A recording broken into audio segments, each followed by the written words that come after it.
மீனாட்சி அங்கே இருக்கிறா, ஆரல்வாய் மொழியில் இருக்கிறா. இப்போ அந்த சிலையை இவங்க எடுத்துகிட்டு போகணும். நாயக்கர் மன்னர் தான் பெரிய இடத்துல இருக்கிறதுனால அந்த திருவிதாங்கூர் மன்னூர் அடிபணிஞ்சே ஆகணும். இப்போ எப்படி கொடுக்குறது அப்படின்னா, பொண்ணா கல்யாணம் முடிச்சு கொடுத்துருவோன்ட்டு மதுரையிலேருந்து சொக்கநாதரை இங்கே கூப்பிட்டு வர்றாங்க. மதுரையிலேருந்து சொக்கநாதர் சிலை, முருகன் சிலை, பிள்ளையார் சிலையெல்லாம் இங்கே எடுத்துகிட்டு வர்றாங்க. வந்து கல்யாணம் முடித்து இவங்க மதுரைக்கு பொண்ணை கூட்டு போக போகிறாங்க. இப்போ 2 ஊரும் செம்ம ஜாலியாகிடுச்சு. மதுரைக்காரங்க மாப்பிள்ளை வீட்டுக்காரங்க, இவங்க பொண்ணு வீட்டுக்காரங்க, அப்படி எல்லா கிராமத்துலேருந்து பழங்குடி மக்கள் கொண்டு சீர் கொண்டு வர்றாங்க. தான் வீட்டு பிள்ளையான இந்த மீனாட்சிக்கு கொடுக்கறதுக்காக வர்றாங்க. அப்படியே ஏரியாவே பயங்கர பிஸியாக இருக்குது. இப்போ இந்த திருமணத்தை நடத்தி வைக்கிற பொறுப்பை ஒரு படை வீரன் கிட்ட அரசர் ஒப்படைக்கிறார். இந்த படை வீரன் தான் எல்லா வேலையும் சுற்றி பார்க்குறான்னா, அவனை பிடிக்காத ஒரு படை தளபதி, அமைச்சர், மந்திரி, அரசருடைய ஆலோசகர்களாக இருப்பாங்கள்ல, அவனை ஏதாவது தட்டி கழிச்சுக்கிட்டே இருக்கிறாங்க. ஒரு 2 இடத்துல அவன் எல்லாருக்கும் முன்னாடியும் அவங்கள அவமானப்படுத்திடுறான். இவங்க சரி இதிலேருந்து நாங்கள் ஒதுங்கிக்கிறோம், இந்த திருமணம் நல்லபடியாக முடிஞ்சு அவள் போயிட்டானா நீ கிரேட், ஏதாவது ஒரு சின்ன குறை மட்டும் வந்துருச்சுன்னா உன்னை என்ன செய்யலாம் அப்படின்னு கேட்குறாங்க. அவன் சொல்கிறான், ஒரு சின்ன குறை வந்தால் கூட என் கத்தி எடுத்து என் கழுத்தை எடுத்துட்டு செத்துறேன்னு சத்தியம் பண்ணிடுறான். நல்ல வேலை நடந்துக்கிட்டு இருக்கு. மீனாட்சிக்கு கல்யாணம்லாம் முடிஞ்சு பல்லக்கில் தானே கொண்டு போவாங்க. இவன் ஒரு மலை உச்சி மேலே குதிரை மேலே உட்காந்து பார்த்துட்டு இருக்கிறான். அப்பா எல்லாம் நல்லபடியாக முடிஞ்சிருச்சு, மீனாட்சி என் உசுரை காப்பாற்றிட்ட, என் மானத்தை காப்பாற்றிட்டேன்னு அந்த குதிரையில் உட்காந்து பார்த்துக்கிட்டே இருக்கிறான். ராதாபுரம்ன்ற ஒரு எல்லையை தாண்டிட்டா நம்ம பொறுப்பு முடிஞ்சிருச்சு. அதுக்கப்புறம் அது மதுரைக்காரங்களுடைய பொறுப்பு. அது போய்கிட்டே இருக்குது. சப்பரம் இவன் உச்சியிலேருந்து பார்த்துட்டே இருக்கிறான். இவனுடைய வீரர்களும் அந்த சப்பரத்துக்கு பின்னாடி போகிறாங்க. அந்த பல்லக்குக்குள்ளே மீனாட்சியை மடியில் வச்சு ஒரு அர்ச்சகர் உட்காந்துருக்கிறார். இப்போ பல்லக்கு போகிற கூட்டம் வேற அலமோதி போகுதா, அந்த எல்லையை தாண்டறதுக்கு கொஞ்சம் முன்னாடி அப்படியே பல்லக்கு சாயுது. உனக்கு அப்படியே இதயமே நடுங்குது. பல்லக்கு கீழே சாஞ்சு அம்பாளுடைய கை இருக்குல்ல, அது கீழே மண்ணு வரைக்கும் பட்டுட்டு படக்குன்னு அர்ச்சகர் தூக்கிடுறாரு. சப்பரத்தை எல்லாரும் தூக்கிடுறாங்க, கொண்டு போயிடுறாங்க. இவனுக்கு ஒரு நிமிஷம் பதட்டத்தில் உயிர் போயிட்டு உயிர் வந்துருச்சு. நல்ல வேலை சில கீழே விழுந்திருந்தா குறைவுபட்டிருக்கோம். நல்ல வேலை அந்த அர்ச்சகர் தூக்கிட்டார், சப்பரத்தையும் தூக்கிட்டாங்க, பல்லக்கையும் அப்படின்ட்டு தாண்டி போயிடுறாங்க. இப்போ இவன் அந்த அமைச்சர் யார்கிட்டையெல்லாம் சவால் விட்டானோ அவங்கக்கிட்ட நின்று, எப்படி நல்லபடியாக நடத்திட்டேன்ல, பரவாயில்லப்பா நீ சொன்னதை சாதிச்சு காட்டிட்ட அப்படின்னு பேசிக்கிட்டு இருக்கும் போதே இவனுடைய குழுவில் இருக்கிற ஒரு படை வீரன் திடுன்னு ஓடி வர்றான்.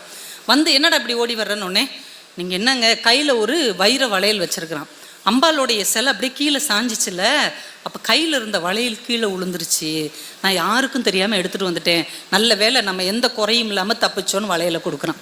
இப்போ இவங்க எல்லாரும் இவனை அப்படியே பார்க்குறாங்க. குறை விழுந்துருச்சுல, அம்பாள் கையில் இருந்த வைர வளையல் கீழே விழுந்துருச்சு, அது எல்லைக்கு முன்னாடியே விழுந்துருச்சு. இவன் அப்படியே பார்க்குறான். இவங்க 4 பேரும் அவனை நக்கலாக பார்க்குற மாதிரி இருக்குது. உடனே உடைவாளை உருவி கழுத்தை அறுக்க போனால் இவங்க 4 பேரும் பிடிச்சிக்கிறாங்க. இதெல்லாம் சின்ன விஷயம்ப்பா, உண்மையிலேயே நீ நல்லா தான் நடத்தின, இதெல்லாம் விட்டுரு, அதெல்லாம் ஒன்றும் பிரச்சனை இல்லை. இல்லை உங்கள் 4 பேருக்கு முன்னாடி தான் நான் சவால் விட்டேன், உங்கள் 4 பேருக்கு முன்னாடி தான் இவன் கொண்டு இதை சொல்கிறான், கண்டிப்பாக நான் ஏதோ குறை விட்டுட்டேன், அந்த அம்பாள் என்னை தண்டிச்சிட்டா, நான் சாக போகிறேன்னு இப்படி போராடிக்கிட்டு இருக்கும்போது அந்த அரசருடைய குரு ஒருத்தர் இருப்பார்ல, அவருடைய சீடன் திடுன்னு ஓடி வர்றான். மூச்சு வாங்க ஓடி சொல்கிறான், அம்பாள் எல்லையை தாண்டிட்டாளா? ஆமாம் தாண்டிட்டா. அச்சோ அப்படின்னு தலையில் கையை வச்சு உட்காடுறான். என்னப்பா என்னாச்சு?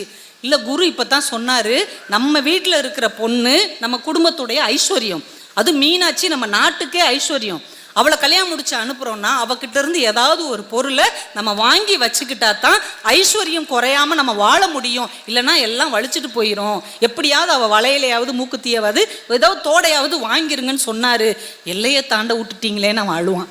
உடனே இந்த படை வீரன் அதை கையில் இருக்கிற வளையலோட பார்ப்பான். நமக்கு அது தெரியல, மீனாட்சிக்கு தெரிஞ்சிருக்கு, நான் பிறந்த இந்த வீடு பாழா போயிடக்கூடாதுன்னு அவளா வளையலை கழட்டிட்டு போட்டு போயிருக்கிறா. அப்படி எங்களுக்கு ஒரு டிரைவர் இருப்பார், எங்கள் பட்டிமன்றத்தில் ஒரு டிரைவர் இருப்பார். அவருடைய மகளுக்கு திருமணம் ஆச்சு. அவர் ஒரு 2 கார் ஓட்டுறார், ட்ராவல்ஸ் வச்சு. திருமணம் ஆனதுக்கப்புறம் பார்த்தீங்கன்னா வருமானமே குறைஞ்சிருச்சு, வண்டி ஓட்டமே இல்லை, ஆக்டிங் டிரைவராகவும் யாரும் கூப்பிடல, காரும் அவருக்கு சரியாக ஓடலை. ரொம்ப நொந்து போய் ஒரு ஜோசியர்கிட்ட போய் கேட்டிருக்காரு, என்னங்க இப்படி போயிடுச்சு, திடீர்னு ஒன்றும் இல்லாமல் போச்சு. அப்படியா, வீட்டில் என்ன நடந்தது? இப்போ தாங்க பொண்ணு கல்யாணம் நடந்தது. அப்படியா, பொண்ணு கல்யாணம் நடந்ததா? ஆமாம். அவகிட்ட இருந்து ஏதாவது பொருள் வாங்கினீங்களா?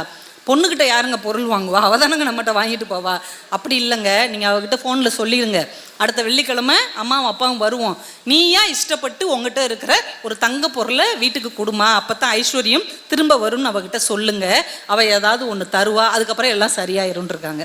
இவங்க ஃபோனில் சொல்லிவிட்டு அவள் வீட்டுக்கு போயிட்டு சாப்பிட்டு முடிச்சு கிளம்பும் போது அவளாக மோதிரத்தை கலட்டி இந்தாங்கப்பான்னு கொடுத்துருக்குறா.